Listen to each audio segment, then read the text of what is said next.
The group of 7 major economies agreed Monday to reject Moscow's demand to pay for Russian natural gas exports in rubles.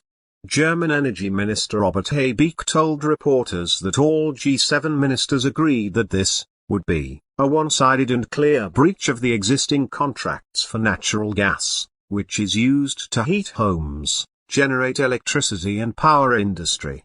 What is G7 grouping? Their group of 7, G7, is an intergovernmental political forum consisting of Canada, France, Germany, Italy, Japan, the United Kingdom and the United States. Its members are the IMF's largest developed economies in the world and the richest countries. By 2020, collective groups represent more than 50% of global net worth, which is $418 trillion.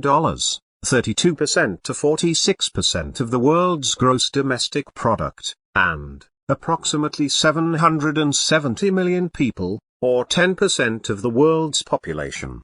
G7's reluctance on using euros or dollars in their trade. The energy ministers of France, Germany, Italy, Japan, the United States, Britain and Canada, as well as the EU's energy commissioners, met by video conference and stressed that the agreement must be respected, with most payments made in euros or dollars. Last week, Putin announced that Russia would oblige unfriendly countries to pay for natural gas only in Russian currency and instructed the central bank to develop procedures for buyers to buy rubles in Russia. Demand has pushed gas prices higher amid fears it could be a prelude to a natural gas shutdown, which could anger the European economy and hurt Russia's finances. Economists said the move appeared intended to prop up the ruble, which has collapsed against other currencies since Putin invaded Ukraine on February 24 and Western countries responded with sweeping sanctions against Moscow. However, some analysts have expressed doubts that it will work. Asked by reporters Monday morning whether Russia could cut natural gas supplies to European customers if they refused requests to pay in rubles, Kremlin spokesman Dmitry Peskov told the conference that of course, we will not supply gas for free. In our situation, it's hardly possible and feasible to engage in charity for Europe, Peskov said. Asked what happens if Russia turns off the taps now, Germany's energy minister said, "We are prepared for all scenarios." Putin's demand to convert the contracts to ruble means he is standing with his back to the wall in that regard, otherwise he wouldn't have made that demand, Habeck said, adding that Russia needs rubles to finance its war at home, such as payments to troops. European governments have backed away from a ban on energy imports from Russia due to concerns over the impact on the economy. Europe gets 40% of its gas and 25% of its oil from Russia, and after the war, Europe struggled to come up with proposals to reduce its dependence. Russia is also dependent on Europe, with oil and gas dominating and paying the government.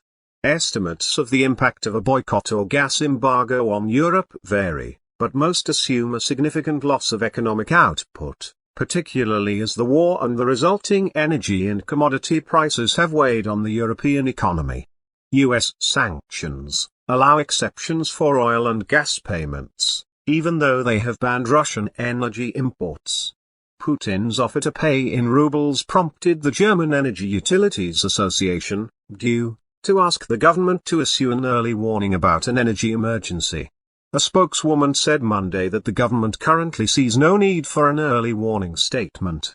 When pressed by reporters about making the declaration, German Chancellor Olaf Scholz said the contracts we know lay down the euro as a payment currency and the companies will pay according to the contracts they have signed. What currency is used to buy Russian energy doesn't really matter, said Robin Brooks, chief economist at the Institute of International Finance, a trade group for the world's banks.